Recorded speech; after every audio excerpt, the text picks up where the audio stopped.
Excelente día, Dios les bendiga. Sean bienvenidos a Logos Devocionales Tiempo con Dios. Qué gusto y qué alegría que nos puedan estar acompañando hoy jueves 13 de febrero en este estudio diario de la Palabra del Señor. Y les agradecemos a cada uno de ustedes sus saludos, sus comentarios. Nos alegra mucho el poder ver que nos escriben. La verdad nos anima bastante. Y también empezar a ubicarlos. Y pues de esta misma manera, de manera verbal, les enviamos un saludo a cada uno de ustedes, mis amados hermanos, mis amadas hermanas, que nos escuchan, ya sea que estén aquí en el país de México o que nos escuchen en Cuba, en Colombia, en Uruguay, en Argentina, en República Dominicana, en El Salvador, en Honduras. Que el Señor sea bendiciendo cada uno de sus vidas, que el Señor siga fortaleciéndolos y que sea ayudándonos para que podamos conocerlo cada día más de manera conjunta. Asimismo, les invitamos a que puedan compartir esos recursos devocionales, esos pequeños estudios de formato devocional, para que sea de bendición tanto a creyentes como no creyentes y así podamos alcanzar a cada día más y más personas. El estudio de hoy, vamos a entrar en materia, lleva por título Testimonio verdadero, estando en Juan 12 del 12 al 19. Así dice la palabra del Señor.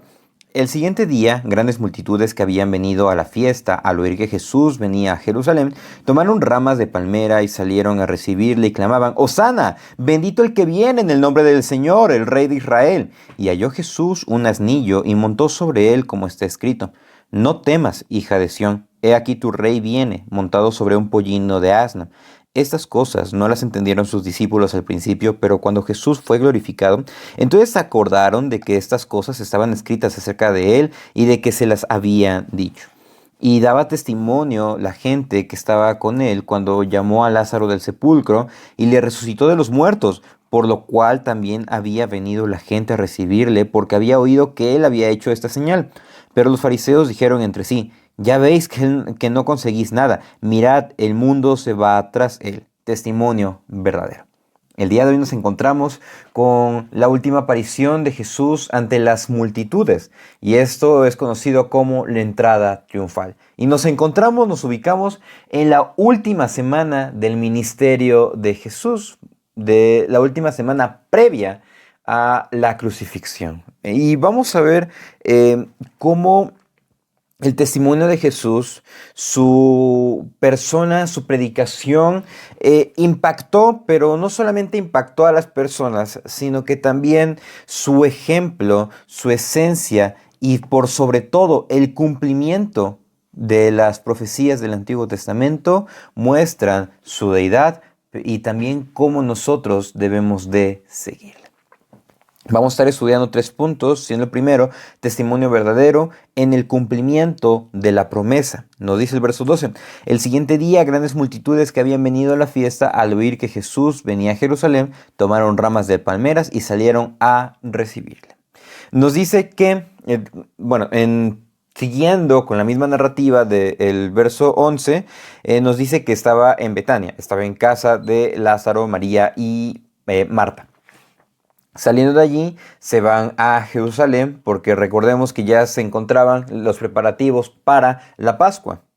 Esta fiesta que conmemoraba la salida del pueblo de Israel de la esclavitud que estuvo en Egipto por 400 años y cómo Dios los libertó. Entonces el pueblo se preparaba para esta fiesta y dice que la multitud, obviamente, que estaba en Betania, porque recordemos que muchos llegaron a buscarle, la multitud que estaba en Betania salió con Jesús. Y el grupo que ya estaba en Jerusalén, pues obviamente se esparció el rumor, se esparció la noticia de que Jesús había resucitado a Lázaro. Entonces salieron a buscarle, salieron a recibirle. Y dice que tomaron ramas de palmeras. Palmeras que hay en Jerusalén, entonces tomaron esas palmeras para recibirle. Y esta recepción, obviamente, lo que estaba afirmando, pues era una victoria, era una celebración con respecto a Jesús, en este caso el Mesías. Obviamente el hecho de que recibieran a alguien de esta manera o el hecho de usar palmeras se relacionaba con la fiesta de los tabernáculos, pero en el periodo intertestamentario entre el Antiguo Testamento y el Nuevo Testamento, el pueblo que fue sometido por Antíoco rey de Siria, se levantaron en armas y lograron derrotarlo, lograron vencerlo. Entonces, cuando el grupo de judíos entró victorioso a Jerusalén, el pueblo de Israel lo que hizo fue victoriar y celebrar con palmeras la victoria. Entonces, de esta manera, ellos estaban reconociendo, así como en ese momento estaban reconociendo la victoria de estos judíos, estaban reconociendo la victoria, estaban reconociendo estaban celebrando a Jesús, y obviamente estaban citando el Salmo 118. Ellos estaban diciendo: Hosana, bendito el que viene en el nombre del Señor, Rey de Israel. Y citaban, como mencionó, el Salmo 118, 26, que nos dice: bendito el que viene en el nombre de Jehová, desde la casa de Jehová os bendecimos. Y en este momento, ¿qué estamos mostrando acá? ¿Qué está mostrando el pasaje acá? Que el pueblo estaba afirmando su esperanza en que Jesús era su Mesías esperado. No obstante, ellos estaban esperando un Mesías que fuese político, un Mesías que fuese alguien equiparable y superior a el César en ese momento del Imperio Romano, alguien que fuese un soldado, alguien que fuese un guerrero que les librase de aquella opresión en la cual ellos se encontraban. O sea, ellos esperaban eso. Y si hubiese entrado Jesús en un caballo, posiblemente mostraba eso. Recordemos, cuando estuvimos estudiando Apocalipsis, cuando Jesús regresa por segunda vez, Él está montado en un caballo. ¿Y Él viene para qué? Para librar a su pueblo. Él viene para librar una batalla. Pero vemos en contraposición. Aquí Jesús entra en un asno, en un pollino. Dice: halló Jesús un pollino y montó sobre él, como está escrito: no temas, hija de Sión, he aquí tu rey viene montado sobre un pollino de asna. Y vemos acá que Jesús cumple al pie de la letra el Antiguo Testamento una vez más. El Antiguo Testamento, donde Dios, a través de profetas, anunció la llegada del Mesías, la llegada del Salvador. Y obviamente debía de cumplir cada una de estas profecías. Y en Zacarías 9:9 nos dice: alégrate mucho, hija de Sión, da voces de júbilo, hija de Jerusalén. He aquí tu rey vendrá a ti, justo y salvador, humilde y cabalgando sobre un asno, sobre un pollino, hijo de asna. Se está cumpliendo. Prácticamente todo esto es lo que estamos viendo en Jesús. ¿Por qué? Porque su rey llegó siendo justo, cumpliendo su función, a punto también de cumplir su función de salvador, siendo humilde y también cabalgando sobre un pollino. De manera que vemos que Jesús entra como el príncipe de paz, y debemos de ¿qué? De reconocerlo todos los días. Debemos de entenderlo, que el testimonio que está en la Biblia nos muestra el cumplimiento de la promesa de Dios para cada uno de nosotros, que se nos iba a ser provistos de un Salvador, y ese Salvador es Jesús. De manera que Jesús es el príncipe de paz, que nos reconcilia cada día con Dios y nos liberta del pecado. Su testimonio cumple la promesa de Dios al pie de la letra. Su testimonio nos da esperanza cada día de esta vida que está corrompida por el pecado, y nos insta a vivirla cada día más en santidad y devoción a Él. Y esto nos lleva al segundo punto: testimonio verdadero que vamos aprendiendo. Pero todo esto, de lo que estaban viendo, no solamente los judíos, sino también un grupo en específico, no lograba entender. Ahorita, de este lado de la gracia, podemos decir: es que estaba totalmente claro, ¿cómo no podían entenderlo?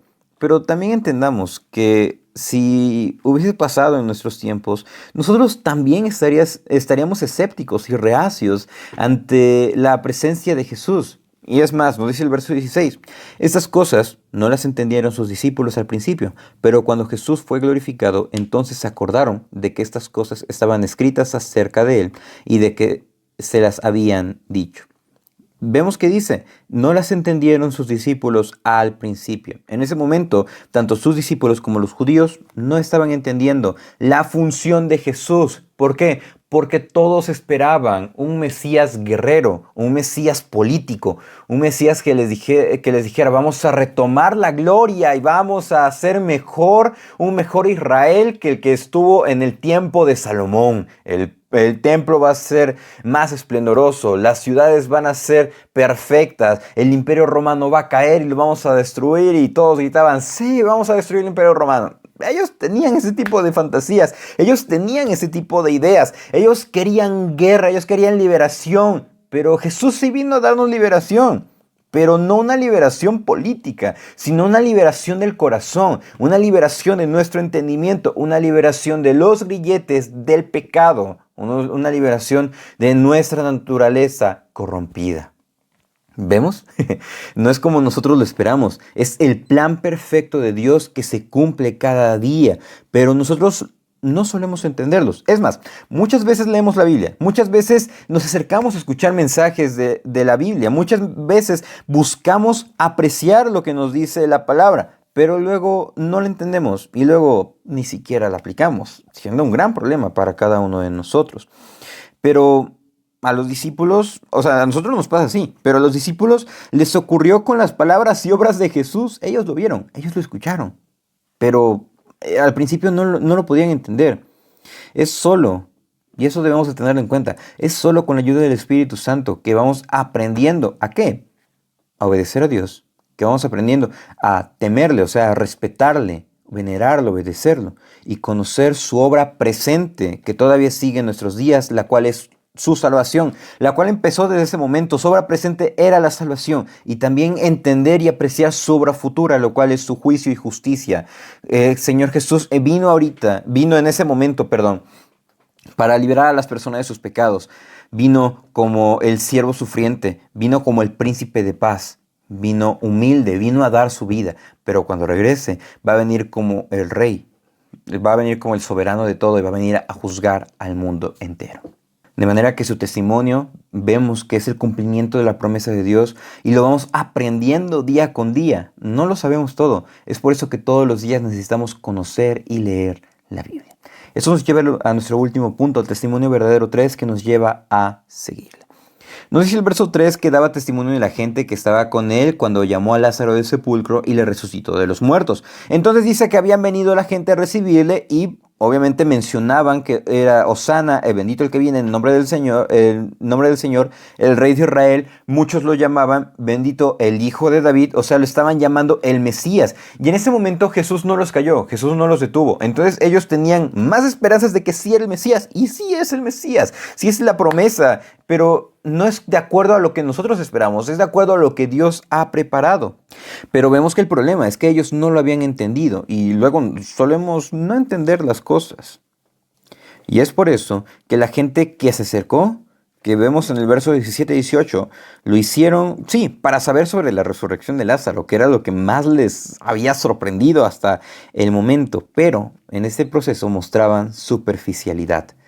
Y eso es algo de lo cual nosotros debemos de tener cuidado. ¿Estamos comprometiéndonos realmente o no lo estamos haciendo? Y vemos el caso de los fariseos. Dice que ellos decían entre sí, ya veis que no conseguís nada. O sea, ya vieron, ni siquiera poniéndole precio a su cabeza, han logrado nada. O sea, no lo pueden capturar. Dice, mirad, el mundo se va tras él. Aquí los fariseos, a ellos les podía, o sea, a ellos les enervaba, les enojaba que las personas siguieran a Jesús, que lo buscaran. Pero debemos de preguntarnos, ¿seguimos a Jesús de corazón? Podemos preguntarnos nuevamente, ¿le buscamos de verdad o lo buscamos de una manera superficial? Su testimonio, el cual está en la Biblia, su testimonio que es verdadero, nos lleva a conocerle. Y es más, nos quita nuestras dudas.